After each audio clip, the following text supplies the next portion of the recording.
The Sesh Podcast, episode 179, take 1.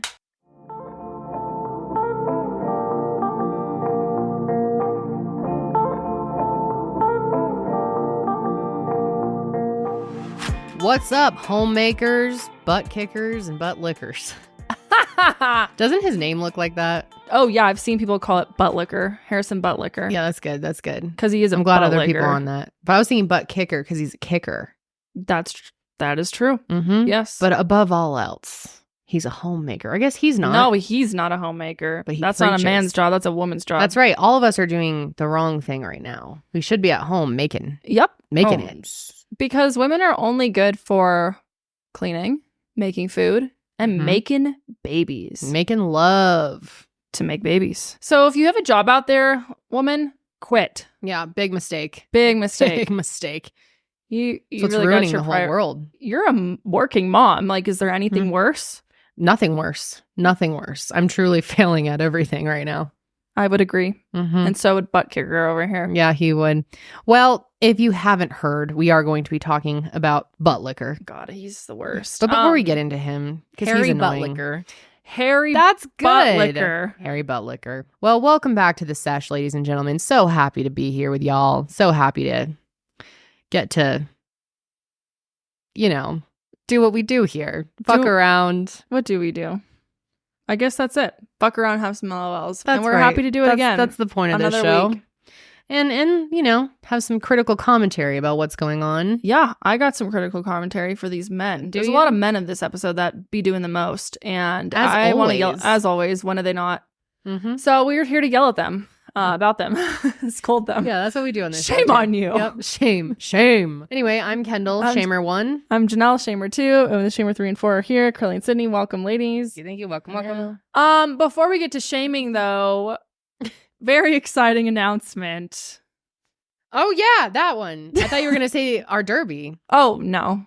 Our derby's filmed, though. We actually just did it this morning. Yes, it was a good time. I'm still tired. I'm recovering. It was a heavy competition. You'll have to wait and see who wins. That's right. You'll have to wait and see. Mm-hmm. That'll be live probably in the next couple of weeks or something. We don't know. Yeah. Anyways, we have merch. Yes, we do. Woo! We're so excited. This collection is awesome. Sydney did such a great job on it. Yeah, she killed it.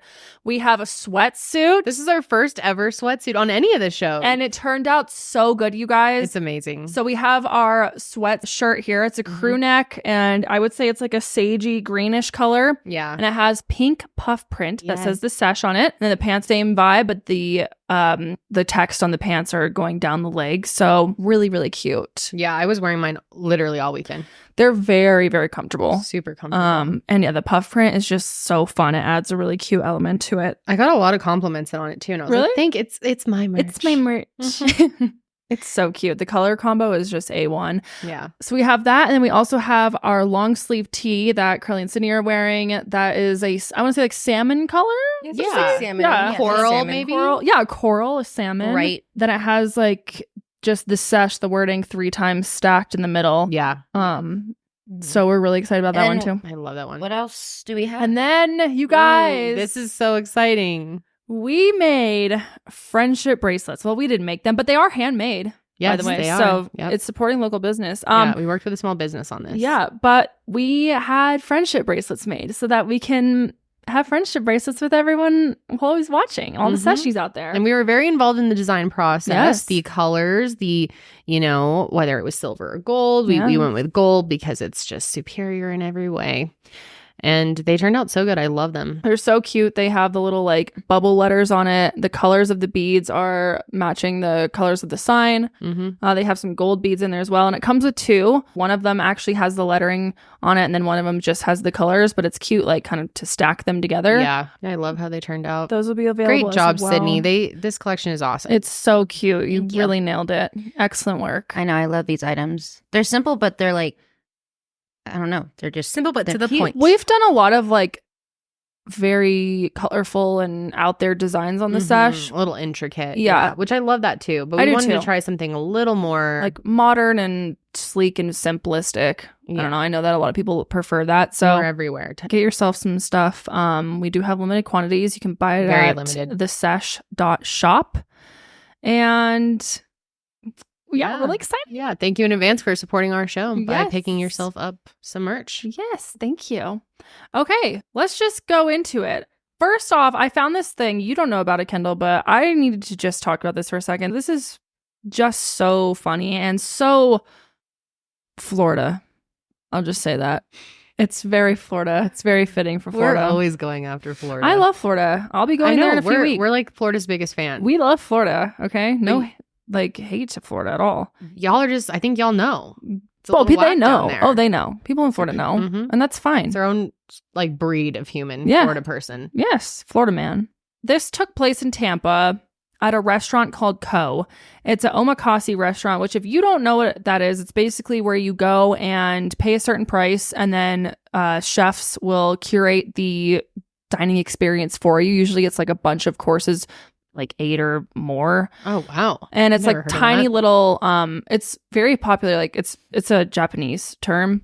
Oh, cool. But a lot of people do it like for sushi restaurants where you go, you pay like however much money and then you don't get to like order. They just cook whatever is like super fresh and available and then serve it up. I've always wanted to do it. It looks so good. It's like a roulette experience. Yeah, pretty much. But anyways, so this restaurant in Florida, it seems like it's a very nice restaurant. It's a Michelin star tasting restaurant. It's not. Oh, it's not? Nope. Oh, no. Co is owned by management that operates Kosen, which is the Michelin star. And they're both in the same building, so it does get a little confusing. But either way, they're owned by the same management. So it's, I would think, a pretty like high-class restaurant. Yeah. Usually omakase in general is known to be like, it's not cheap. So you know, you have a fine dining experience when you go. It's called omakase? Omakase. Omakase? Mm-hmm. Interesting. You never heard of it? I'm surprised because you love sushi so much. I do. I've never heard. That sounds so fun. Do we have anything like that here? Yeah, we do. Yeah. I gotta check that out. I know, it looks really fun. Anyways, so obviously when you have delicious dishes, part of it is the presentation. Right? You eat with your eyes first. You want to make sure that the dishes you're presenting are beautiful. And a lot of times that requires garnishes, okay? But these people took it upon themselves to get garnishes from outside, which are like, oh, fresh. Very local, very fresh. So they're outside behind the restaurant cutting ferns to put on people's plates. But the thing that's interesting is it's a very common area for dogs to shit and piss on the ferns. Now we have a very short video here. There's no sound, but it just shows the restaurant workers going around and cutting down the ferns, collecting them for the dish. Okay. Beautiful. Mm-hmm. Snip, snip. He's like, this one for the steak? Wow, just from the outside. Yes, but then... Oh my God. I mean, do they wash it though? I don't know, but would you eat it still? No. If a dog shit, then you don't eat the garnish anyway, right? But it's still on your plate. It's on your plate. Yay. They say it doesn't touch the food, but like... Yeah, you'd think you'd be able to source this from somewhere else. Mm-hmm.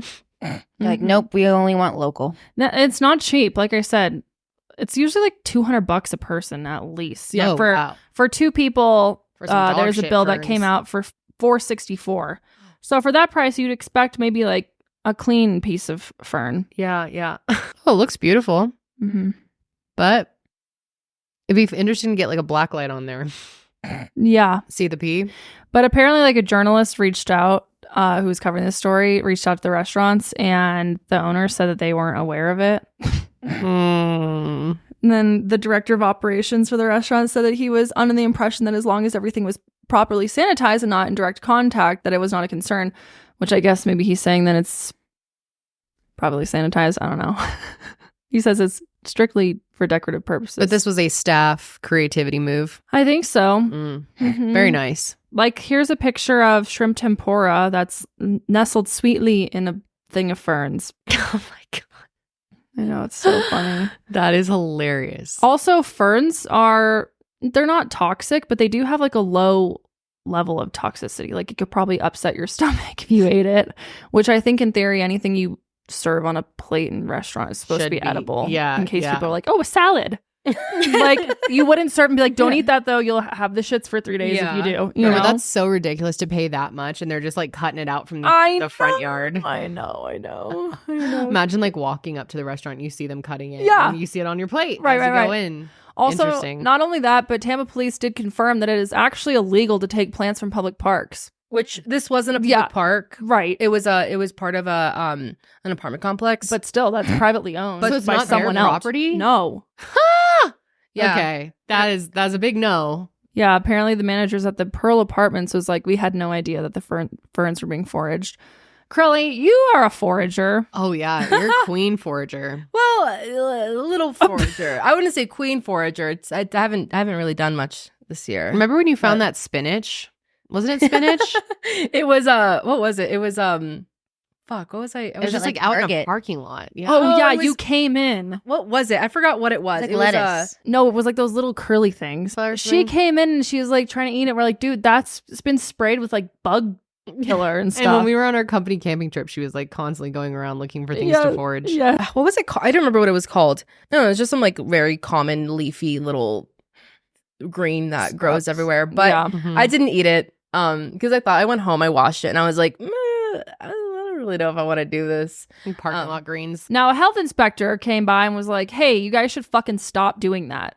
Okay. No more with the ferns that are being pissed on. They said that it could, be a threat to public safety due to food originating from unapproved sources. Because don't most restaurants that do garnishes like order them from somewhere? Yeah, of course. And there's like always like little floral garnishes, right? Like on your drink and stuff that aren't technically edible, but I don't think I they're think they are though. Experience. I think most garnishes have to be edible, or at least like non-toxic. Non-toxic, yeah. It's not like encouraged. Right. Eat this flour. Yeah, and the FDA obviously has, you all food that is served out of a restaurant should be obtained by sources that are compliant with the law. So not from the front yard. Now, this is good because even after this violation, Co continued to harvest and plate the fern. They were like, I don't give a fuck.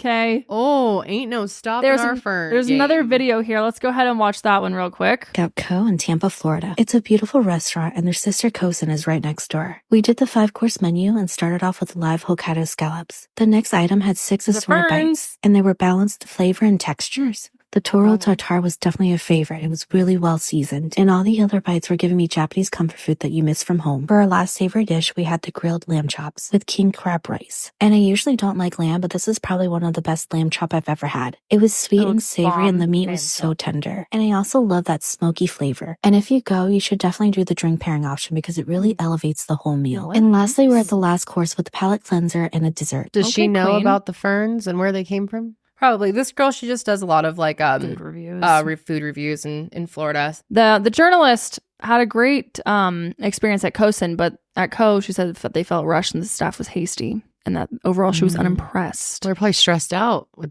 the fern apocalypse going on. I don't know. Would you eat there? With PP plants? No. PP ferns? Yeah, I think unless they stop the ferns. The rest of it looks and good. And paying like $200 for that, I would be honestly pretty pissed off, not gonna lie. And that's just like, doesn't look like a whole lot of food for $200. Well, no, Omakase. It's the experience. You get, it's like a ton of courses though. Okay. Is usually how it goes, but it's like one bite. See, I would be picky though. I don't like to not be able to choose. So then I think if it's like I don't like lamb chops. I think if you were to say, oh, I don't eat whatever, then they would probably be able to like sub it out. It's just that you don't get to like choose everything. Yeah. Anyways, keep doing you, Florida. Shout out. Love you. And I'll be there soon. I'll be in Tampa in your city. Oh, go to Co. You're going to Tampa, huh? I'm going a little south of Tampa. Maybe you should go there. Yeah. Check it out. See if they have ferns. I would go. Yeah. Okay. Great. Sounds delicious. Today's episode is brought to you by Dreamland Baby, and Dreamland Baby is a brand that we have truly loved in our house and have used for our daughter. And today I want to tell you about one of their most popular products, the Dream Bamboo Classic Sleep Sack. If you have kids out there, you know how important it is to have a good quality sleep sack to make sure your baby is comfortable and contained during the night. And also warm, because they can't sleep with blankets in the early years. I think a lot of people don't understand why we use sleep sacks, but they are truly a game changer. They have helped my daughter sleep so much longer help her fall asleep faster. And I love that they're just so high quality. Obviously, we have to wash her sleep sack quite a bit, and we've never had one fall apart while in the wash, which is amazing. Better sleep is so key for everyone in your household. Better for the baby, better for you. And what's also nice about the Dreamland sleep sacks is they have a two-way zipper, which allows for fuss-free diaper changes. They also are made from quality materials. They're soft. They're made with custom-milled Luxe Weave fabric that infuses it with buttery softness. It's moisture-wicking and breathable material. They have a tagless design to avoid irritation. I truly love Dreamland. You can pick up a Dreamland Baby sleep sack at dreamlandbabyco.com and enter our code SESH at checkout to receive 20% off site-wide, which is such a great deal, plus free shipping. And this offer is for new and existing customers. So if you already have a Dreamland Baby sleep sack and you're needing to size up, this is a great time to do so with code SESH for 20% off and free shipping at dreamlandbabyco.com. All right, so moving on here, we absolutely had to talk about this. I had first sent the video to you, yes, right? And it hadn't really blown up at first. No. It was like last Monday I sent it to you, I want to say. Could not believe this actually happened. I was like, is this an SNL skit? I was watching on the toilet and my jaw and my pants were dropped. You butthole said, what? You nearly shit your pants. Literally, but I was in the right place for it.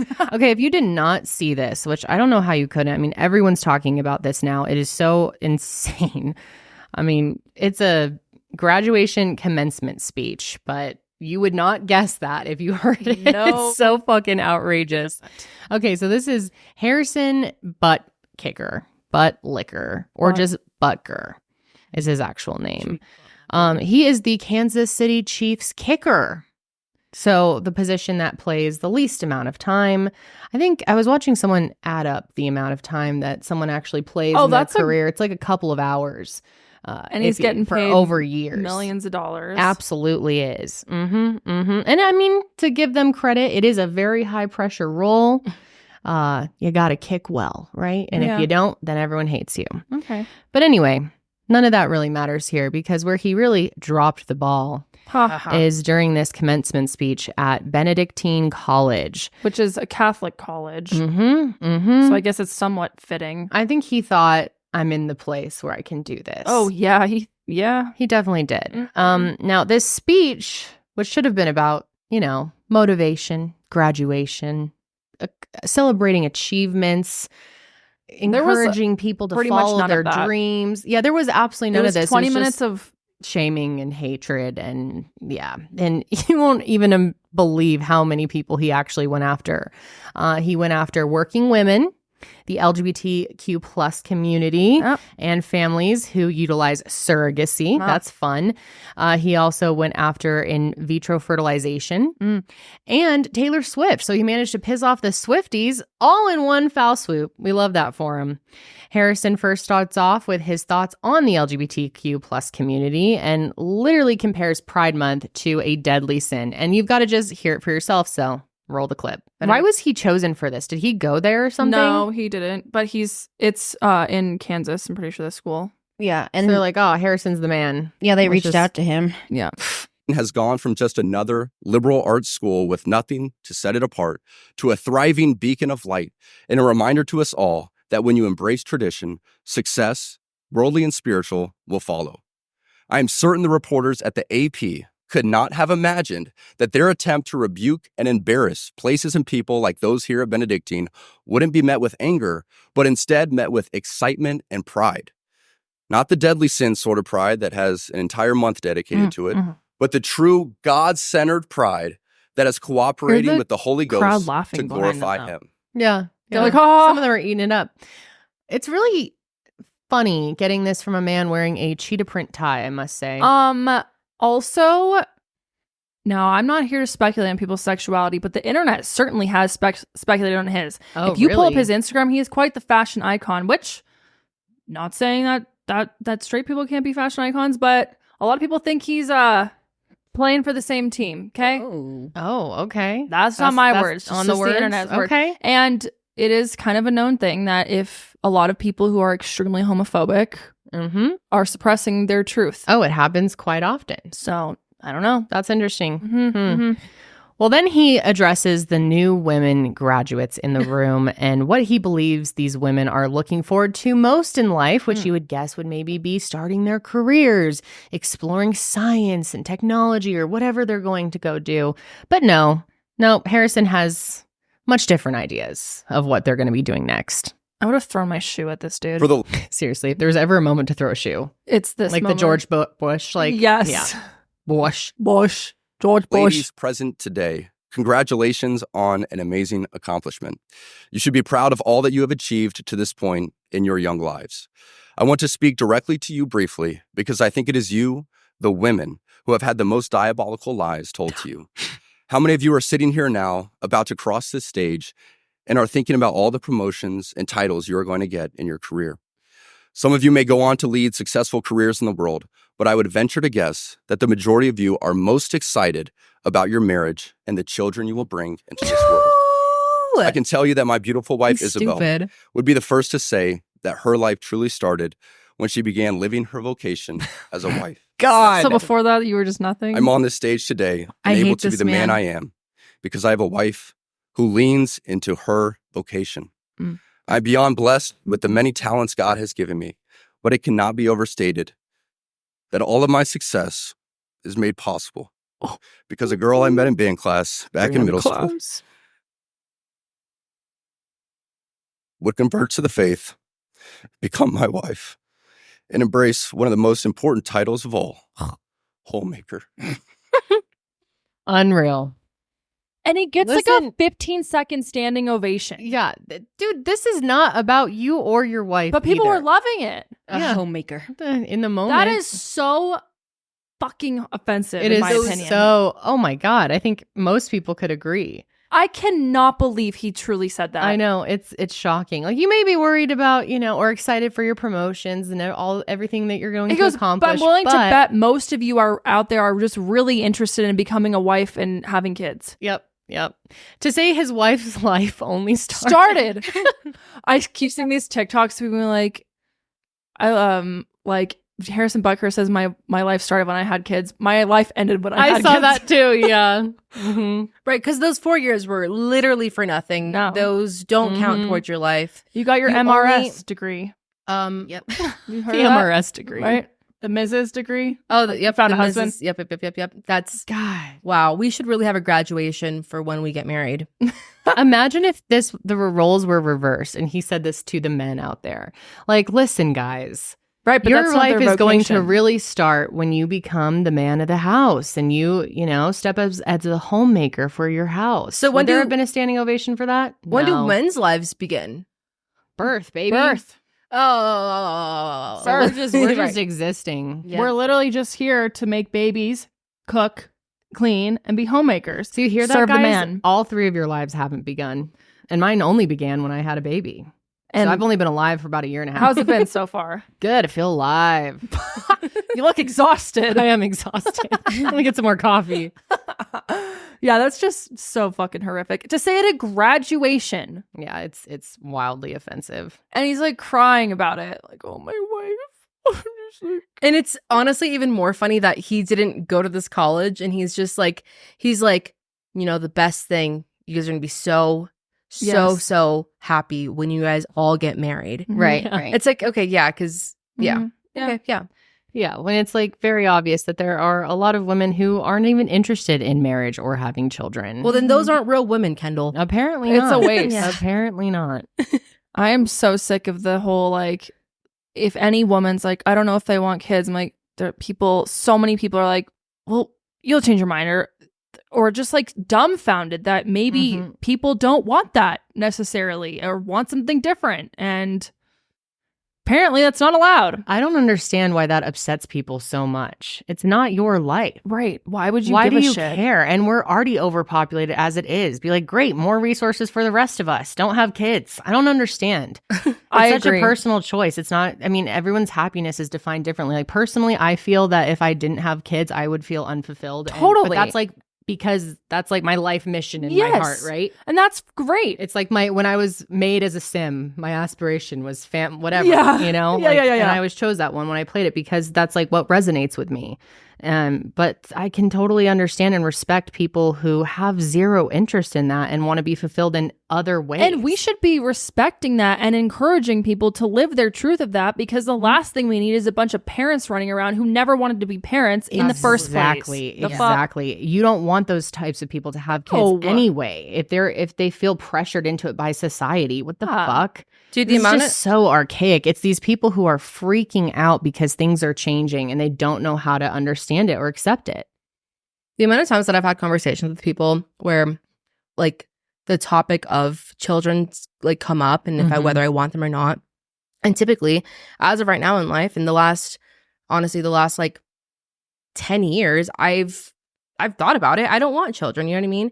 And the amount of people who have been like, oh no, you just haven't met the right person, or it's so annoying. You'll change your mind when you're a little bit older. I'm like, no, I'm 26 years old. I'm pretty positive I don't want children.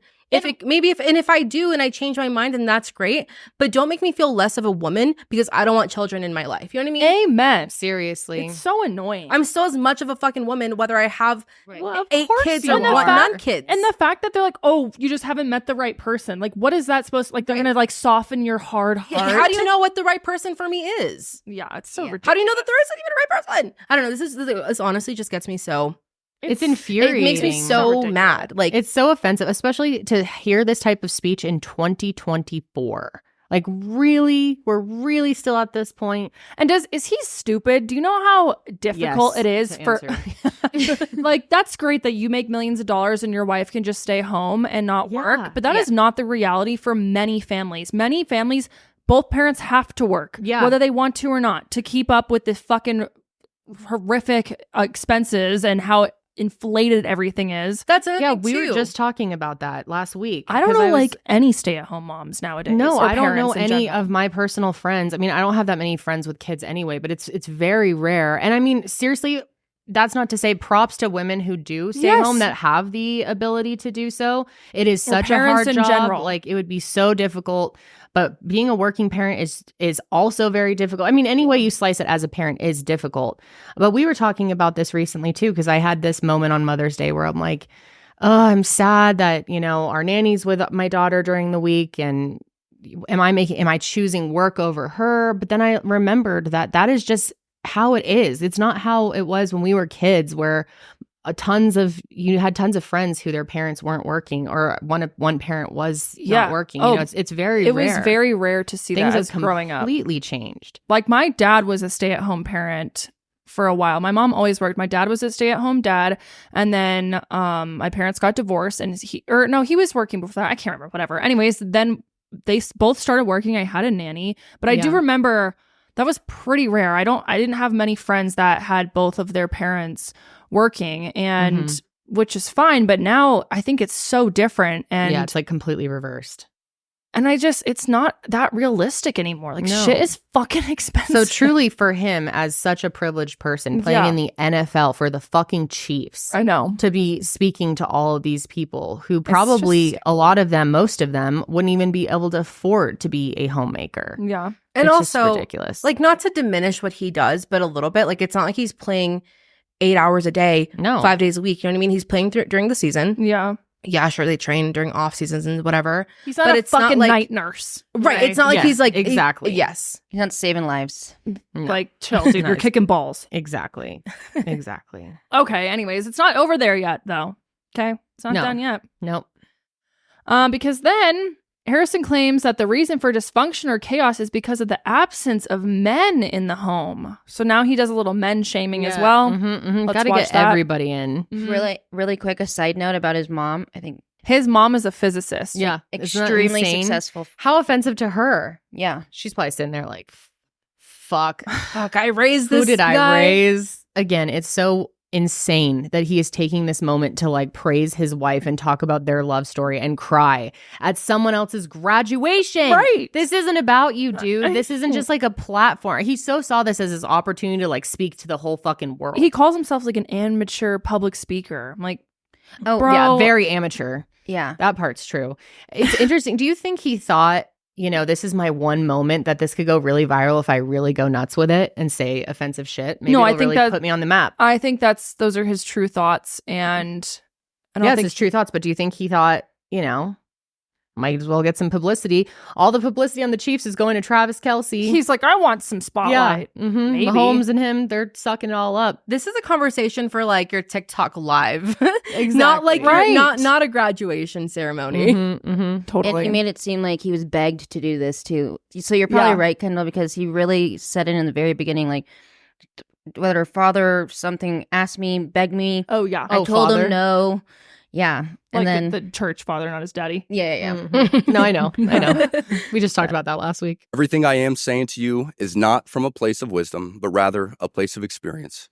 So I'm humble. hopeful that these words will be seen as those from a man not much older than you, who feels it is imperative that this class, this generation, and this time in our society must stop pretending that the things we see around us are normal. Heterodox ideas abound even within Catholic circles. For let's be honest, there is nothing good about playing God with having children, whether that be your ideal number or the perfect time to conceive. No matter how you spin it, there is nothing natural about Catholic birth control. It is only in the past few years that I have grown encouraged to speak more boldly and directly, because as I mentioned earlier, I have leaned into my vocation as a husband and father, and as a man. What the fuck is he talking about, truly? I am so... Why is this part of your speech? How does this have to do with anything that is happening today at this graduation? I don't know. So now you're going to shame the way people conceive? Yeah, what does that have to do with graduating? God, this is so insane. It's so unhinged. Did anyone read this before he did it? I don't know, man. Like, oh yeah, so I think I'm going to go after literally everyone. Taylor Swift, LGBTQ. I'm going to make fun of people who use IVF. Like, seriously, dude? I know. What were you fucking thinking? I'm surprised he didn't say people, like, parents who use IVF aren't real parents. Yeah, so he might as well have said that. Why didn't he go after adoption too? I mean, he just should have just done everything the whole at this thing, point. yeah. Good God. Keep going. That men are not necessary in the home or in our communities. As men, we set the tone of the culture. And when that is absent, disorder, dysfunction, and chaos set in. This absence of men in the home is what plays a large role in the violence we see all around the nation. Other countries do not have nearly the same absentee father rates as we find here in the U.S., and a correlation could be made in their drastically lower violence rates as well. Be unapologetic in your masculinity, fighting against the cultural emasculation of men. Do hard things. Never settle. Do hard things. Take alpha brain. You might have a talent that you don't necessarily enjoy. Be hard but if all it the time. glorifies God, maybe you should lean into that over something that you might think suits you better. I speak from experience as an introvert who now finds myself as an amateur public speaker and an entrepreneur, something I never thought I'd be when I received my industrial engineering degree. The road ahead is bright. Things are changing, society is shifting, and people, young and old, are embracing tradition. Thank you, sir. What? Amen. oh my God, the whole chaos thing, like the fact that he thinks that men keep us safe, like the more men, less chaos. Yeah. Oh yeah, that is the recipe, right? I'm like, is that so? For sure. Because I'm pretty sure your kind is like violent and unhinged half the time. No offense. And most horrific events in history have been because of decisions made by men and actions. What, seriously though, what is he doing here? Is he trying to run for president? Are we going to get a bid soon? Like, this is the strangest speech for graduation ever. I truly don't understand why any of this is being brought up. Your guess is as good as mine, buddy. I wish I knew. I don't know. I don't really understand what he's trying to say about men not being in the home either. Like, where is he going with this? It's like if you have deadbeat dads. So it's like, men, step up your game and play your part as the man of the house. If there's no leader of the house, Kendall, then the mom and the kids are just going to be running around with chickens, like they're chickens with their heads cut off. We don't know what to do. Okay, I see. You think single moms know how to fucking run the household? Absolutely not. So why is he speaking? What? You think two moms or a household with two moms could be able to run a smooth household? Of course not. Of course not. There's no man of the house. Oh my God. There's no way. No. This dude seems so angry. I can't imagine living with him. I feel bad for his wife, honestly. Does he just rant like this at home about everything? We need traditions. Back to the 1920s. Yes. That's fucking right. All right, let's watch this little ode to Taylor Swift he had here. This was really nice. Yeah, that's a smart community to go after. The Swifties. Nice. This was so fucking cringe. He doesn't go after this. He quotes Taylor Swift, but in the worst way possible. He belittles her. Let's just watch. Tragically, so many priests revolve much of their happiness from the adulation they receive from their parishioners. And in searching for this, they let their guard down and become overly familiar. This undue familiarity will prove to be problematic every time because, as my teammate's girlfriend says, familiarity breeds contempt. Okay, yeah. Dude, I see what you're trying to go there for. But to call her your teammate's girlfriend, Taylor Swift shits on Travis Kelce's whole career. I'm sorry. She is one of the most successful women in the world. One of the most successful people in the world. Exactly. Yeah, that is unbelievable. That is just so... God, did she have a statement on this? No, she's not going to fucking say anything about his bitch I'm sure ass. she had some thoughts behind the scenes. Yeah, but I'm sure she's like, I'm not giving you the time of day. In Italy right now, so she probably... She's busy. You know. My teammate's girlfriend. That is so Bro, rude. Taylor Swift put your fucking teammate's girlfriend or teammate on the map. Seriously. For everyone that doesn't already know what the NFL is. Like, what are you... Taylor Swift is internationally famous. Yeah. Okay? One of the Travis most Kelce is humans in the famous world. to people who watch sports. Yeah, mainly in people in America. Kansas City, too. Yeah.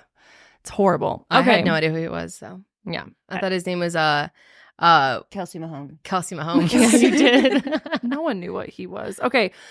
No one knew what he was. No one knew who he was unless you were a fan of the Chiefs. Why wouldn't you just, if you're going to quote her, just say Taylor Swift said?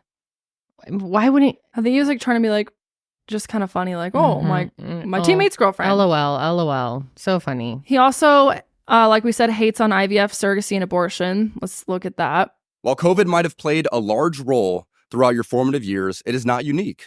Bad policies and poor leadership have negatively impacted major life issues. Things like abortion, IVF, surrogacy, euthanasia, as well as a growing support for degenerate cultural values in media, all stem from the pervasiveness of disorder. It was led by a man who publicly and proudly proclaims his Catholic faith, but at the same time is delusional enough to make the sign of the cross during a pro-abortion rally. He has been so vocal in his support for the murder of innocent babies that I'm sure to many people, it appears that you can be both Catholic and pro-choice. He is not alone. From the man behind the COVID lockdowns to the people pushing dangerous gender ideologies onto the youth of America, they all have a glaring thing in common. They are Catholic. Oh, is he talking about Biden? Yeah. Right, because Biden's Catholic. Okay, I get it. All right. Yeah, but he's like, you can't be Catholic and also be pro killing babies. I'm a little confused why he doesn't like surrogates. Yeah. Or I guess because it's not God, like it's not God's way. Yeah. It's not God's interfering will. with the miracle of life. Yeah. Okay. Oh, dude, shut the fuck up. This guy's a fucking loser. This is the weirdest thing. Like, I seriously feel like I'm at a rally, a political rally. I know. He's horrible. This is crazy.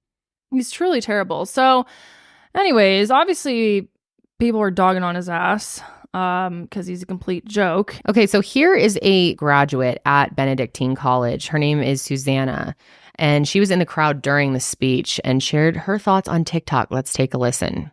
All right. Well, since I have about 200 of y'all congratulating me and asking me what the fuck I was thinking during this speech, I thought I'd respond.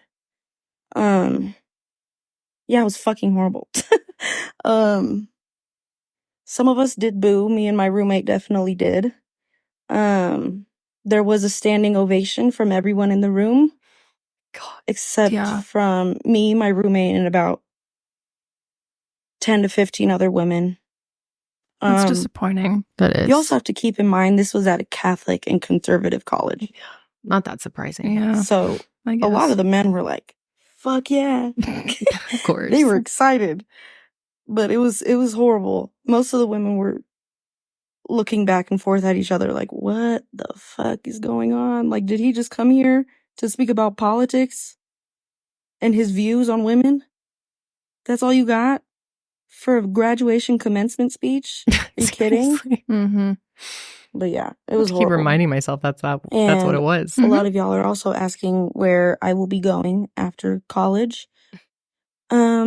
I graduated with a bachelor's in graphic design, and I will be working for a nationwide magazine company, doing layout Well, you shouldn't. Yeah. You know what you should be doing is getting your ass in the kitchen, popping some babies out. That's right. No, I'm not a fucking homemaker. Well, also, you're doing it wrong. I'm 21, question mark.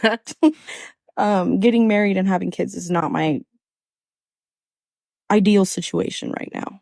So, yeah, it was definitely horrible. And it definitely made graduation feel a little less special. Yeah, that sucks. Yeah. I would be I so had to sit through sad. that and get told I'm nothing but a homemaker. That is so sad. It is. That's going to be your memory of your graduation forever now. You stole so much from everyone in that room. Well, I guess some of those people fucking loved it, but that's sad. Yeah, not to mention what a waste of money. Mm-hmm. Seriously. Go to college, get a degree to not ever use it and become a wife immediately. Yeah. And to be told that you're nothing better than just He really should have just said, why are any of you even here? Why did you waste your time on this? Yeah. Where's your husband? Your life hasn't begun. So get going. Mm-hmm. God, how whack. Mm-hmm. Allison Kutch, who is married to Isaac Rochelle, who plays in the NFL, shared her experience as a WAG, which is wives and girlfriends of, professional sports players.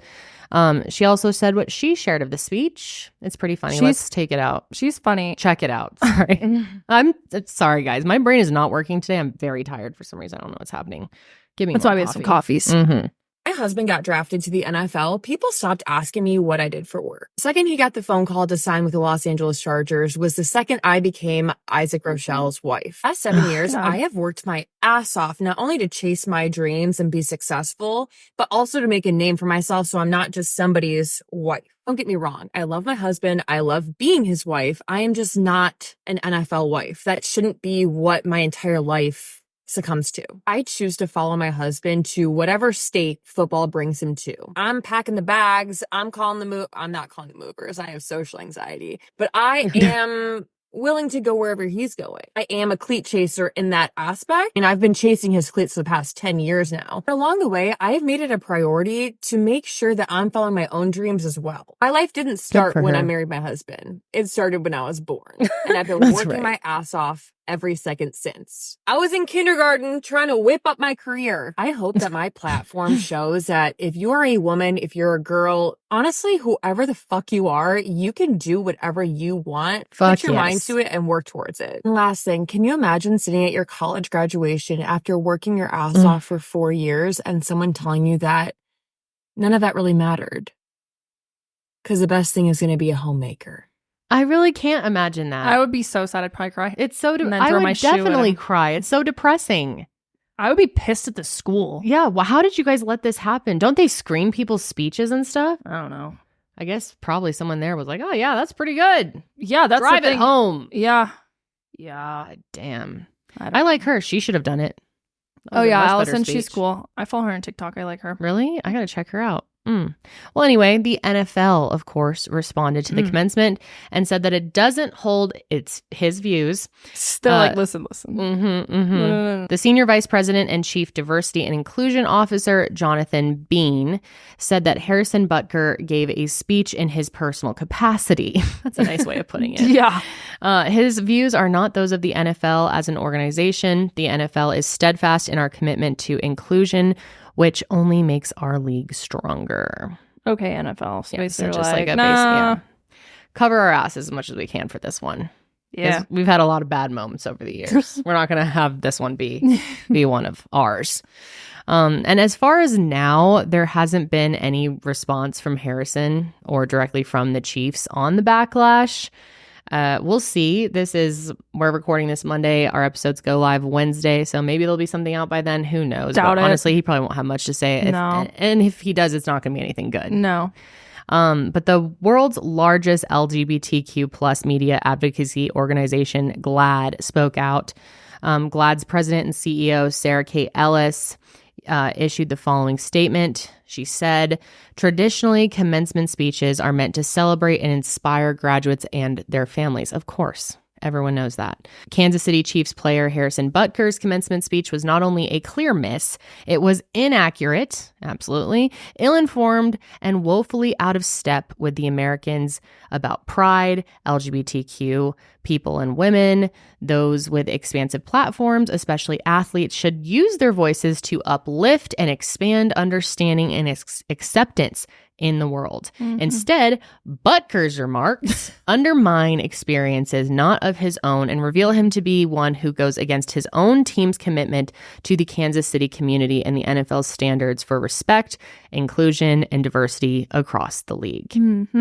A petition was made, but I don't think it's going to do anything. It has 120,000 signatures to get his ass off the Chiefs. I don't think that's going to happen. They're not going to get. And do you think it should? No, I don't either. I think he's allowed to have those beliefs. I just think it's cringe as fuck, and I'm allowed to hate him for it. I think you should absolutely be called out and get the backlash, which I don't think he'll care. But I don't think he should lose his job over it. No, I don't think so. Yeah. It wasn't. Although he was like, he was basically saying that gay people are like sinners. That part was pretty bad. Was really bad. Yep. Like you can have your thoughts on what you think women should do. Yeah, to be like, and not that's the devil's. That's a good month, point. I kind of forgot about that part. You know, maybe he should get some type of punishment for that. But that's pretty bad. Like even a couple game suspension or that something. Just makes you look so bad as a team. Yeah, that you have a homophobic human being on your team. Yeah, that's like outwardly expressing those opinions. No, that's a really good point. You know what I mean? Yeah, that was really fucking awful and just so out of left field. Yeah. Why the fuck did you say that? So weird, weirdo.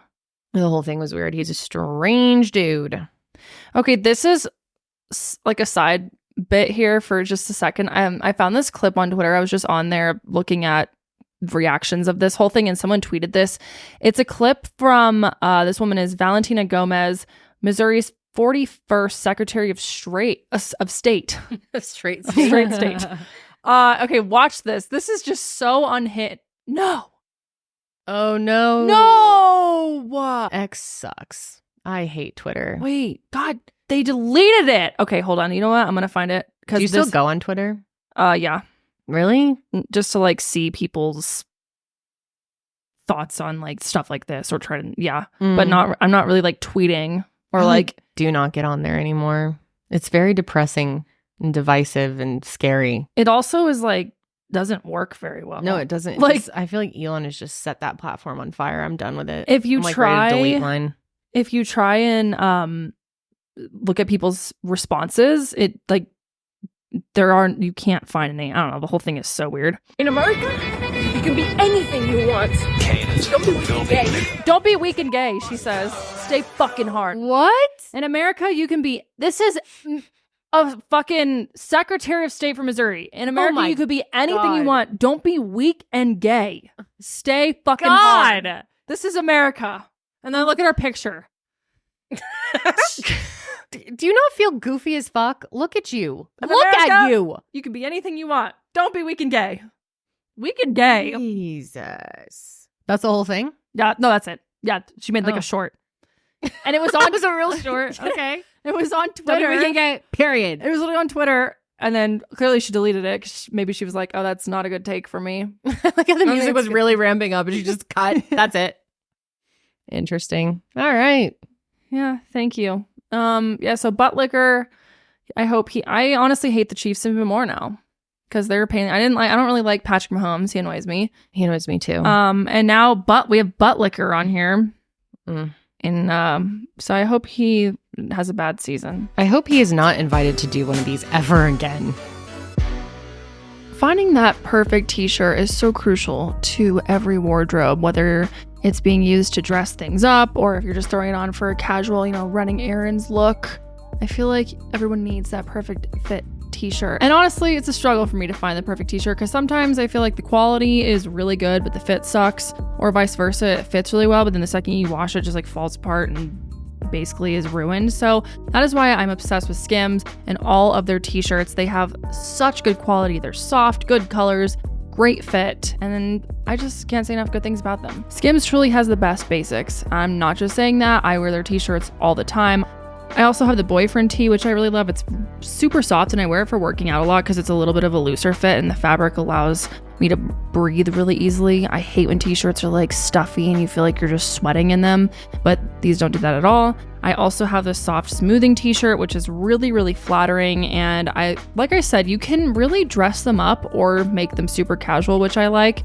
And it's just nice to have those staples in your closet that you can always go to when you need a little outfit pick-me-up, if you will. Also, after you wash them, they feel brand new. They don't get stretched out. I cannot stand when t-shirts, after you wash them a few times, get all stretched out, especially like the neckline when they look kind of like wavy after you wear them. That's so annoying to me. These don't do that at all. They feel brand new every single time. They don't pill. Can't say enough good things about them. Honestly, everything from Skims is amazing. I wear their bras, wearing one today, wear them all the time. Their underwear is great. I like to work out in them because, again, it's nice and cooling. It doesn't cling onto your body when you're sweating and working out. And so overall, it's just really nice to have. So shop the Skims t-shirt, shop at skims.com. Now available in sizes extra, extra small to 4X. And if you haven't yet, be sure to let them know that we sent you. After you place your order, select podcast in the survey and select our show in the drop-down menu that follows. Okay, so in other news, we wanted to quickly touch on what's going on with Diddy. There's an update. Yeah, there's an update. And this is something that we have covered extensively on Mile Higher Podcast. We will link our episode on Diddy, everything we knew at that point below, and we'll probably do some type of update eventually as things continue to play out. Such a horrifically shocking, disgusting story. Mm-hmm. He is truly one of the worst humans to ever walk this fucking earth. Truly. But evil. A video has come out, which we believe was leaked by the FBI. That's what people are saying, because I'm quite positive that Diddy, so basically there was this video from this hotel, that surveillance footage that happened years back with Cassie Ventura, who's his girlfriend at the time. And it's, if you haven't watched the video, it's very, very disturbing. Yeah, I'm watching it right now on my end. I've already seen it, but it is so upsetting. We're certainly not playing it in this episode. God. He chases her through a hotel. He's wearing a towel. Which, by the way, this happened in 2016. She's trying to leave. Yep, 2016. She's at the elevators, and then he just absolutely goes crazy on her. Kicks her, throws her to the ground, punches her. It's very, very extremely upsetting and disturbing. If you choose to go watch this on your own, do it. Think twice before watching it, because it's very triggering. So he paid off this hotel, Intercontinental Hotel, which we knew this. So there was a lawsuit that Cassie put forth against Diddy, and it talked about how at one point this scenario happened to her, and that he paid this hotel $50,000 to basically keep it quiet. Mm-hmm. And so it's pretty clear, like, this is the footage that she's referring to.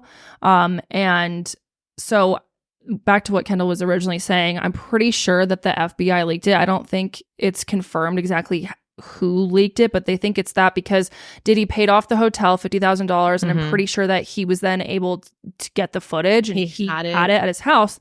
Home gets raided, and somehow it got leaked. Yeah.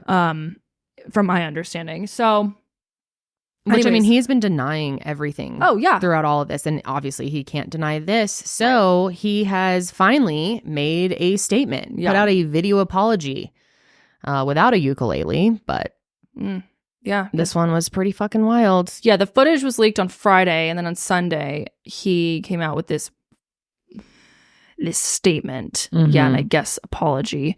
Let's go ahead and watch that. It's so difficult to reflect on the darkest times in your life, but sometimes you got to do that. I was fucked up. I mean, I hit rock bottom, shit. but I make no excuses. My behavior on that video is inexcusable. I take full responsibility for my actions in that video.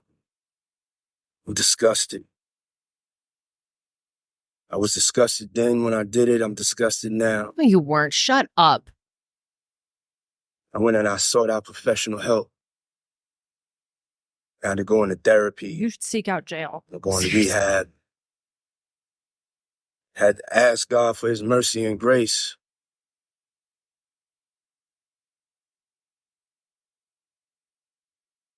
I'm so sorry. But I'm committed to be a better man each and every day.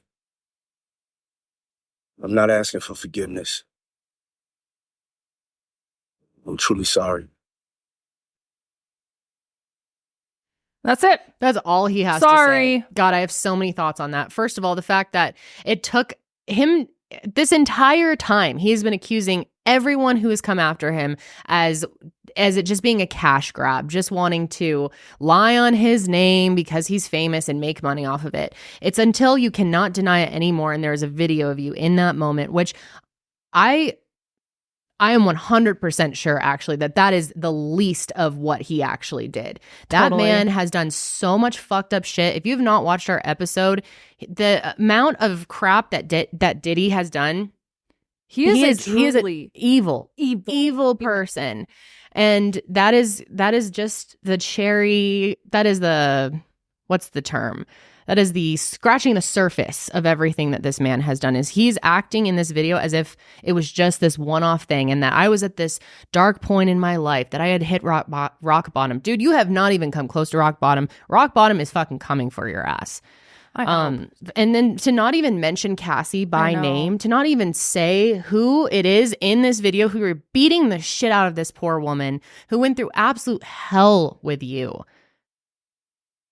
It's hard to even, I don't have words. He is just such a fucking vile human. Terrible. The fact that he's like, I had to ask God for forgiveness. God says no. I would hope so. You should. I was about to say something really evil. I don't know. I hope horrible things happen to him. I do too. I absolutely do. And yeah, he's always just been denying everything up until now. So it's interesting how you can't deny it anymore. And then suddenly you're sorry and was at a dark place and I'm getting therapy now. Okay, dude, why are you even talking? Shut up. I know. I was honestly, I guess a part of me was surprised he came out and said that, because why would you do that?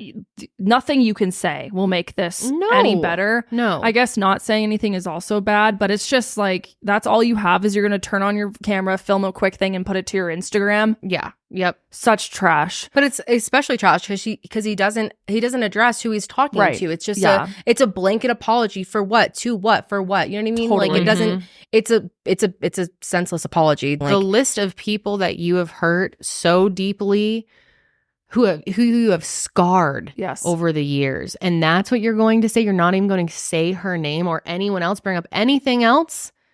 Dude, this guy's day is coming. And I know that they have put out a statement saying that they can't. They said, so this is the DA's office. We find the images extremely disturbing and difficult to watch. They said that they're unable to charge Diddy in the incident because it occurred beyond the timeline where a crime of assault can be prosecuted. If the conduct depicted occurred in 2016, unfortunately, we would be unable to bring charges. But I did read something here. This is from News Nation. It says, while too much time has passed for local prosecutors to file charges over the 2016 hotel assault, the Justice of Department could bring a RICO, which is Racketeer Influenced and Corrupt Organizations Act case against Combs if the video shows evidence of crimes like sex trafficking that have a 10-year statute of limitations. So I don't know. I mean, it sounds like, at least from what we know now, it's probably not very likely. I feel like rape situations should not have a statute of limitations. No, they shouldn't. I mean, a lot of the times it's like 10 years or something like that. It's like a pretty short time after. I feel like, because I mean, a lot of victims do not come out about their abuse or their assault until years and years after. So I feel like it would, but I mean, that's just the justice system. Him being, that's not proof of rape. It's just, that's insane, like horrible domestic violence. Yeah. I guess just in general, like in cases of assault, I guess, you know what I mean, whether it be sexual, domestic, whatever, I feel like those statutes of limitations should be lifted, especially with all this, like with that video, there's like proof of him like obviously hurting her. There would be something, you would think, but our criminal justice system is just absolutely fucked. Insane. That is like the stupidest thing I've ever heard. You know who should get in trouble is the hotel for accepting $50,000. I agree. I was going to say that. Is it some like random security guard that their security team at the hotel found that footage? He went and paid him off, and that's who should be held accountable as well. Obviously, Diddy, but You basically accepted a bribe of $50K for a video of someone brutally assaulting someone on your hotel grounds. Yeah, I'm very curious where this video was obtained from, because the article I'm reading right now says that CNN was the one to publish it. So was it leaked through, maybe someone got it on their team, and I don't know. Some people have thought about like a former hotel employee. I don't know. I don't think it's well, whoever did, thank public. you. Yeah, it doesn't really matter at the end of the day who leaked it. I mean, the point is, I'm glad it came out, because anyone who was, which I don't know anyone who is doing this, but I'm sure there's people out there who were like, oh, I believe Diddy or whatever. It is just a cash grab or whatever the fuck they want to say. Yeah. Like, yeah. You think that now, dude? Mm-hmm. And that's just really scratching the surface. This man, if you don't know the details of what and like, of course, tread lightly with that, because it is very triggering, the entire story. Just the details we went over in our Mile Higher episode are just, it's extremely upsetting and even scary. If he can't be held, if he can't be charged with this footage, I think this is definitely, like you said, the tip of the iceberg. And now investigators are going to look to try and find other evidence of something that he could be charged with. You know what I mean? Yeah, and I think there's probably a lot. We still don't know what they found in the raid.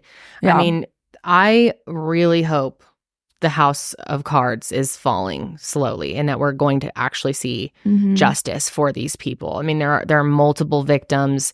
Oh God, yeah. I'm really curious to see what's going to happen. I hope this doesn't end up to be another situation where money gets you out of anything. I know. And it could be. That's the sad reality of it. But I don't know. There's a lot here. Yeah. I don't know. There's an attorney who is just kind of talking about it. They say that, because I guess there was some talk about maybe Cassie leaked this footage. They said that they don't think that happened because of her settlement, obviously. Maybe it was a former hotel employee, someone at, obviously Diddy's house. Maybe the FBI did, although I don't know. I don't know.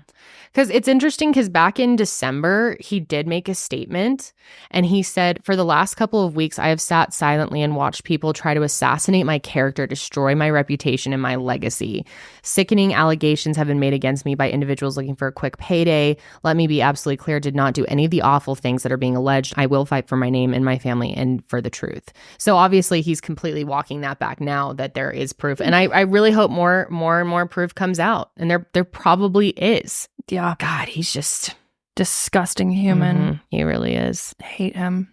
God, yeah, we'll see what happens. I really do hope that they continue to uncover more shit and that they bring his ass to justice. I really feel for Cassie right now, too. I mean, all of this has got to be so traumatizing. Like, good for her for going after him and trying to seek justice in the end, because that cannot be easy, especially now that she's, as far as we understand in the public, in a happy marriage. She has kids. And to revisit all of this from the past, I wonder if she had seen this video and then, it's surfacing now. That's got to just bring up so much. So truly, heart goes out to her. This is so horrific. And my heart goes out to all of the people out there who have been in similar situations, and to see something like this happening and to watch footage, it's got to be just beyond. I can't even put words to it. This is just fucking horrific. Alex Fine, who is Cassie's current husband, he actually did come out with a statement. He posted on Instagram kind of like a letter to women and children. And he said in the caption that he wrote the letter a while back, but the words rang true, not just today, but every day. Men who hit women aren't men. Men who enable it and protect those people aren't men. As men, violence against women shouldn't be inevitable. Check your brothers, your friends, and your family. Our daughters, sisters, mothers, and wives should be feeling protected and loved. Hold the women in your life with utmost regard. Men who hurt women hate women. That's the truth. Yeah, I don't know. Interesting. The Los Angeles Police Department said it was aware of this video, but did not have an open investigation involving Combs. They never filed a report or anything regarding the assault, even though they had the video. They were already aware of it? Yeah. Yep. They said it was aware. We were aware of this video, but did not have an open investigation involving Combs. Okay. That was the statement they gave CNN early Saturday. The LAPD did not respond to CNN's questions on whether or not a report was ever filed. So we don't know if they filed a report or not. Probably not. I mean, the lawsuit was settled like the day after that she filed it. Yeah. So, well, anyways, I think we're going to see this man go down hard. I have to just hope that we will. I know, me too. Truly just awful. Like I said, dude, rock bottom. You have not hit it yet. Mm-hmm. It's coming. Piece of shit. I fucking hate Diddy. You always have hated Diddy. I have. I've always been his biggest hater. Rightfully so. Fuck pity. Him. No pity for Diddy. No pity Whoa, for Diddy. That's it. Hashtag no pity for Diddy. Yeah. Guess what I had for dinner last night? What? My favorite HelloFresh. Do you know which one's my favorite? No. I talk about it all the time. Which one? The ramen. Which ramen? They have so many good ones. The mushroom shoyu style. Oh, dude, their ramen is really, really good. It's delicious, and Holly loves it too. HelloFresh. Y'all need to try it if you never had it, okay? You are seriously missing out. It is so convenient. It is so delicious. It completely saves my sanity. We get it every week for the last couple of years. We've been using it pretty consistently. Same. And it is just so nice to know that that is taken care of. You know, not having to figure out grocery shopping and planning out your meals and getting all the ingredients you need for something. Yep. Cuts back on waste. That is one thing I hate when you go to the grocery store and you need one thing, but it only comes in a giant bulk amount. And you use an eighth of it for one recipe, and then the rest just wilts in your fridge. It drives me insane. Exactly. They send you exactly what you need, nothing more, nothing less. And we're talking restaurant quality meals at home without the high cost of takeout. Plus, with HelloFresh's new Ready in 20 recipes, they're on the table in just 20 minutes, which is amazing. And on average, HelloFresh meals have a 31% lower carbon footprint than meals of the same portion size made from supermarket ingredients. HelloFresh's pre-measured ingredients and 100% offset of their delivery emissions means you're able to get dinner on the table while being kinder to the planet. And you want to hear what else is amazing, people? What? When you sign up today, you'll unlock free dessert for life. Free dessert for life? Free dessert for life. HelloFresh, how you doing it? If I don't have a sweet treat at night, I will die. Understandable. Like, it's always better to have a sweet treat. You must have sweet treat at night. And now with HelloFresh, you'll get it every single time your box comes for life for free. Hello, it's genius. You know what? They have really good apple crumble. Oh. And molten lava cakes. Oh, and New York cheesecake. Oh my God. The options are endless with HelloFresh. I'm just their biggest fan, truly. Tonight, John and I are having smoky barramundi with brown butter plus mashed potatoes and roasted broccoli. Brown butter? Anything with brown butter is a yes for me. Agreed. What's it called? Barramundi. I've never heard of that. I don't know how to pronounce it, but either way, it's freaking delicious. See, HelloFresh opening your horizon. They really do. Educating you. They really do. It's great for beginner cooks, but I actually am like a pretty decent cook, I would say, and I'm still learning things from HelloFresh, learning new like flavor combinations and like cooking techniques. So it's for everyone, truly. So go to HelloFresh.com/SeshSweet for free dessert for life. One dessert item per box while subscription is active. That's free dessert for life at HelloFresh.com/SeshSweet. HelloFresh, America's #1 meal kit. In other sick fuck news, we have Dan Schneider. Update on his ass. Oh my God. Another woman has come out talking about her experience working with Dan. Lori Beth Denberg, who was a former Nickelodeon star from the show All That. She has come out and is accusing Dan Schneider of sexual harassment and verbal abuse. In an interview with Business Insider on May 15th, she shared in detail what she experienced with Dan. She said that the show All That had recently wrapped from its first season and that one of the female producers met with her to discuss her weight gain. Good God.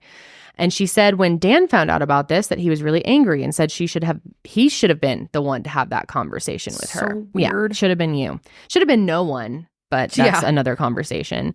Lori Beth said that at first she appreciated the support, but then the conversation shifted and Dan started showing her clips of pornography.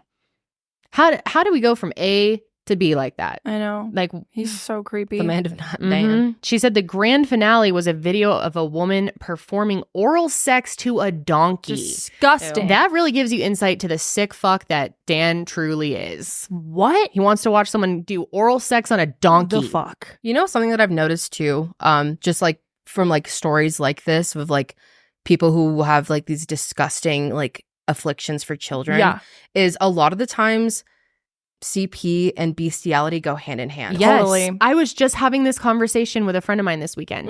Well, it's like the whole idea of power dynamic. I believe is a big part of it. Is like animals are innocent and vulnerable, and so are kids. Yeah. Yep, that's a great point. Oh, that makes my skin crawl. Disgusting. People are. Gets worse though. So Lori Beth said her and Dan would have frequent phone calls and regularly discuss sexual topics. And then one time Dan initiated phone sex. And the show All That originally started filming in Orlando. And then in 1996, they moved production to LA. And when that happened, Lori Beth said she began spending late nights at Dan's house and sometimes even slept over. She said when she slept over, they were never sexually intimate with each other. But she said her and Dan would give each other massages and Dan would play porn on his computer. Oh my God, how sick. Lori Beth said her friendship with Dan developed into a quote-unquote weird abusive friendship. One night, Lori Beth claims she and Dan were watching Jeopardy, and Dan made a bet with her on who could get the most answers correct, and the winner would get a massage. Dude, what is up with this motherfucker and massages? Lori Beth won the bet, and when Dan gave her the massage, he also fondled her and put his mouth on her breasts. No, that's tough to say.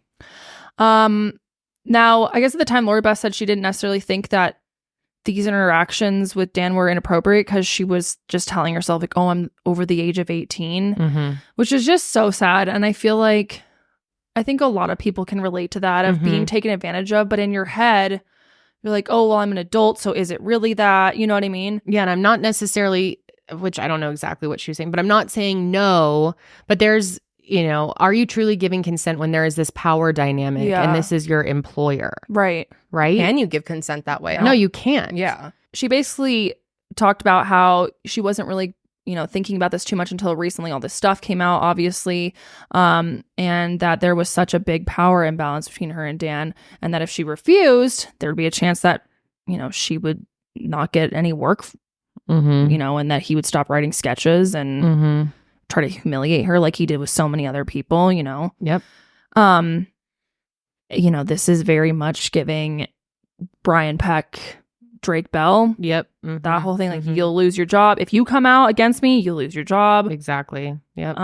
So sad. She goes on to say that one time at dinner with the writers and cast members, Dan asked the group just out of the blue if they ever noticed that Lori's breasts were different sizes. Oh my God. So then Lori threw a bread roll at Dan, trying to kind of, I think, maybe make light or make a joke and diffuse the situation. And Dan reacted and started screaming at her and yelling that his eye was hanging on by a thread, and then stormed out of the restaurant. And she said everyone at the dinner didn't even seem fazed and blew it off like it was nothing. He said his eye was hanging on by a thread because of the bread? What the fuck? I can't believe no one said anything. Right? Yeah. Because they're all in that situation. They feel if they were to stand up, then you're going to be on Dan's shit list. You could lose your job. You could get harassed. Oh, totally. It's the silence thing, Scary. Lori Beth said that as the show All That progressed, Dan got worse and worse. He would lash out at her more frequently, and if she pushed back, she said, quote, it became more and more of, I'm going to make your life miserable. I'm going to treat you as badly as I can type of situation. Lori claimed that Dan's digs could be subtle at times, but then he would also be really vindictive towards her by adjusting the script to humiliate her. I wonder, awful. I'm curious if she chose to come out. Like, I'm sure she'd been thinking about it for a while with all of this, coming to light recently. Yeah. But I wonder if it was like what sent her finally over the edge to do it when he, did this whole lawsuit we talked about last week. Yeah. Trying to say, like, I never sexually assaulted anyone, when clearly you did. Yeah. I don't know. I think that's just a guess. I mean, I'm not sure exactly what. I mean, it's a pattern that we see when one victim comes forward. Yeah. A lot more do, because they feel less alone and like, okay, well, maybe I'll actually be believed if I'm not the only one saying this. Yep. Especially when it's being widely accepted by society, Yeah. Yeah. So when Lori Beth left the All That show in 1998 after the 4th season, she said she never wanted to see Dan again. But about a year later, Amanda Bynes reached out to Lori Beth and asked her if she wanted to visit the set for her new series, The Amanda Show. And she said that she couldn't refuse because she decided she loved Amanda more than she hated Dan. So she decided to go ahead and show up. So when Lori Beth visited the Amanda Show set, she said Amanda looked gaunt and that she overheard Dan say they had to stop recording the other day because Amanda was too tired, which is a little concerning. You're a child star. Yeah. Mm-hmm. Lori Beth said that she was furious after seeing Amanda like that and said she needed to do something about it. So she decided to visit Nickelodeon headquarters in New York and schedule a meeting with the president of Nickelodeon Entertainment. His name is Albie Hecht, I think is his last name. She told Albie that Amanda was in trouble and that Dan was a problem and didn't care about anything except for himself. Lori Beth didn't say anything about her sexualized encounters with Dan when meeting with Albie, but Lori said that after the meeting with him, Albie reached out to her and let her know that Nickelodeon has rearranged Amanda's shooting schedules in an effort to make it a little less taxing on her. And then when Lori Beth was back in Los Angeles, she got a call from a friend who worked on the Amanda show that told her that a photo had been hung up in a guard shack banning her from the set. And it was confirmed that Lori had been banned because of her, expressing those concerns about Dan and making Amanda work too hard. Lori Beth said that she was devastated and just trying to help Amanda, but clearly couldn't do anything about it. And Lori Beth finished the interview by saying she hopes that by finally coming out and sharing her experiences with Dan, then maybe others that were affected by Dan would feel safe to do so as well. Mm-hmm. And she says that she knows that by sharing this, it could risk her future in television, but she says she's willing to take that risk. Good for her. Yeah. That's very brave. And that's interesting. I wonder, I bet there's more people that are afraid to come forward. Totally. And maybe, the more that do, maybe they will. Lori Beth said that she wants Nickelodeon to take responsibility and wants people to know what Dan really did. So after this interview came out, Dan, of course, had to comment. He responded saying, quote, "Lori's accusations are wildly exaggerating and in most cases false. As I previously stated, there were times, particularly in the early years of my career, that I made mistakes and exhibited poor judgment as a leader. If I did that with respect to Lori Beth, I sincerely apologize to her, but I cannot apologize for the things that I did not do as a leader." Yeah, right, dude. Yeah, I don't believe you for a fucking second. Look at his ass. Is that a face to believe? And she goes into so much detail. Like, why would she make that up? Yeah. Yeah. Especially the since bread thing and everything. Especially since it can it could hurt her career now. I mean, thinking about it, if it was like me, for instance, I feel like that would be a better person to hire just because they have those morals. Mm-hmm. But this is Hollywood, so those morals are non-existent. Mm-hmm. Pretty much. Yeah. It's so sad. Oh, God. Lots of fucked up men in this world. Literally. This has been exhausting to sit here and talk about these three fucks. Ugh, sick. Well, sick. No better way to end it than with more toxic masculinity. Who? At least it's funny, though. Shock Pool. Oh, boy. I just need a little bit of This was laughter. funny as fuck. This is super funny. As we talked about before, Jake Paul and Mike Tyson have this big fight coming up. It's going to air on Netflix. It's supposed to happen in July, right? July 20th. July 20th. Okay. I'm excited to watch. I am too. Although people were commenting our last episode, I had no idea that Mike Tyson was convicted of rape. Yeah. Horrible. I had no idea either. Why, as a society, is that not more commonly known? And the fact that he still has a career, a very, very, very successful career is so fucking sad. That seriously just goes to show that if you have money and power, that you can just get away with shit and people will overlook it because he did that a long time ago, but he's really successful and whatever. He's the best at what he does. Yep. He was indicted by a grand jury in September of 1992. Convicted. Indicted in September, convicted in February of 1992 of rape. Sick. Yep. Yeah, so he's slated to fight Jake Paul still. And I feel like most people don't know that. So 2 giant pieces of shit. I know I'll get shit for that because I know there's so many Mike Tyson fans, but really, people? Really? Yeah. That's what I'm saying. People will just be like, oh, well, just look beyond it. It happened a while ago. Yeah. Okay. Yeah. Oh, back in the 90s. It doesn't matter. Yeah. Right. Okay. Yeah, it's horrible. Yeah. And we were getting a lot of shit for being on Jake Paul's side. I'm going team Jake Paul. Hate him, but I'm going team Jake Paul in this fight. Of who you want to win? Yeah. Okay. I am. I would want him to win. I don't think he will win. I don't want the rapist to win. I don't want him to win either. No, but I think he probably will. I don't know. You think Mike Tyson's going to win? Yeah. Well, last time when we talked about it, we were all saying you thought it was going to be Jake Paul. I did? Yeah, you put your bet on Jake Paul. We all did. I could have swore I put it on Mike. Can't stand any of these people, but I don't know, man. I do think Jake I think Jake could win this. Now, there was a press conference that happened on May 16th, just a few days ago. The two of them were there, and it's in Dallas. So let's go ahead and watch this press conference because Jake just really gets very upset. It's really funny. The problem child, Jake El Gallo Paul. El Gallo. He's such a douche. You can tell he's like, fuck. He's scary looking. Hey, Dallas, shut the fuck up. Y'all keep booing. I'm going to keep doing. Bunch of bitches. That's how y'all want to do it? Let's fucking do it. Keep booing. I keep doing. I told y'all. The ultimate fucking hillbillies. Hey, go milk a cow. Good one, Jake. Go milk a cow. And now, coming to the stage, folks. It's kind of fucking funny. I want to kiss Mike's big juicy lips. He wanted to kiss me? He said he Indeed. Huh? He said he wanted to kiss you. That's so ironic that he said that because I saw a picture of him dancing at 16 doing a little dance on YouTube, and for some reason I had an erection. Listen, I started Jake off and I'm going to finish him. Damn. All right, sir. Jake Paul, same question. People keep saying that this fight is scripted.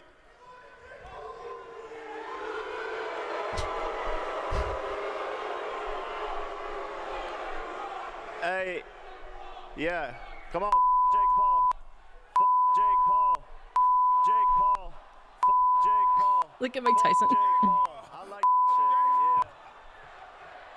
yeah. He's like playing into Hey, it. I hope y'all keep that same energy when I knock this old man the out. Damn. It's so stupid. And for those, Jake, who say it's scripted, what do you say to them?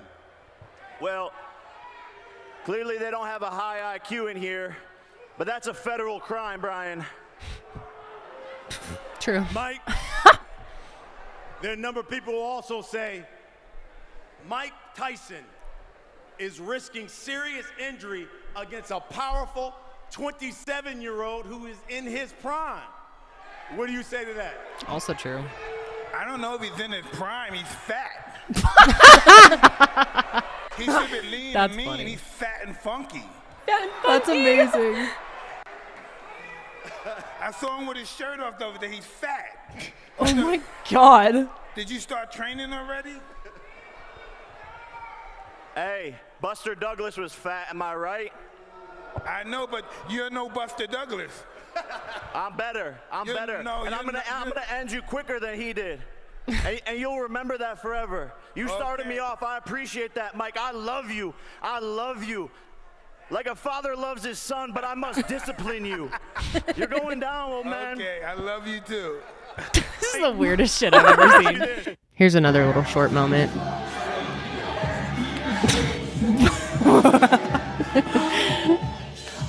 What are you doing?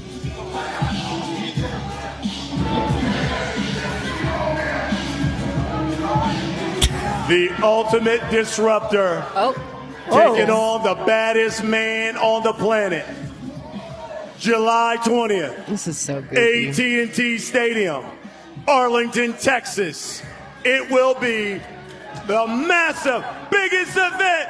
Get on your... The massive biggest event. Massive biggest. Jake Paul. Dude, I feel like Jake Paul is... Like, I feel like Tyson kind of doesn't really give a shit. No. But Jake Paul... I mean, I think he's also playing it up a lot because that's just who he is. I don't think he gives a real shit either about anything but money. True. They're both getting huge paydays from this. Oh, yeah. I will definitely be watching, though. So are you changing your mind then? Unless I was wrong, I could have sworn you agreed with... I thought we all were in agreement that we thought Jake would win. You and I were disagreeing. Really? I still think he'll lose. Roll the clip, Karelly, in post. I'm curious. I'm placing my bet on Jake Paul, sadly. Yeah, honestly, if I was... When it comes to winning money, I... would put money on. Yes, because I could have sworn, but maybe so you're still, you think Jake Paul will lose? Yeah, I think I Jake don't Paul's want him win. to lose. I would, I guess, prefer Jake Paul to win. You would? I don't know. They're both. Yeah, I was gonna say I don't know. I wish there was an option for them both to lose. Can you have a tie? No. There's no a tie for loser. Is it boxing? What are they even doing? Yeah, boxing. Yeah, no, there's no tie. I don't think. Can you tie in boxing? No, I don't think so. When all 3 judges score the fight a tie, it is a draw. When 2 judges disagree on the winner and the third considers it a tie, it is also a draw. Yeah, it'll be interesting to see. I don't know. I don't know what to say. That's pretty funny, though. I hope he loses, I guess. Anyways, that's it. Well, that's all we have for you guys today on this episode of Men Are Terrible. Not all men. Why do men? Why do men? Not all men. Not all men. I don't want to offend our male listeners out there. There are some great men in this world. I think a lot. I mean, it's no secret, though, that a lot of them suck. Yeah. And I don't know don't know what else to say. Many. I mean, there's a reason that most of our stories are about men. I mean, yeah. Yet they say that women can't become president because they wouldn't be able to control their emotions. Yeah, right. Okay. All right. I think we all know the truth on that one. Mm-hmm. Yeah. She might just start the war while she's on her period. Yeah, yep. Yeah. That could happen. That could happen. A period war, the great period war of 2023. But honestly, 2033. 2023, we're going back in time. We won't have to worry about that, though, because we're all going back to the kitchen anyway, so. That's right. I need to go put on my maid's uniform after this. Where's your apron? Yeah, my apron. Mm-hmm. True that. Hey, speaking of apron, if you don't want to wear an apron, you could wear our merch. That's right. Just a reminder. thesesh.shop. Get it while you can. And that's going to be it for this week, folks. We love you. Thank you for hanging out with us. We hope you enjoyed, and we will see you on the next sesh. But until then, meh. Okay, keep it fresh. I wanted to do what you did last week. Did anyone notice that, by the way? The weird ass sound I made. I replayed that so many times. Bye. Love you. Love you. Bye.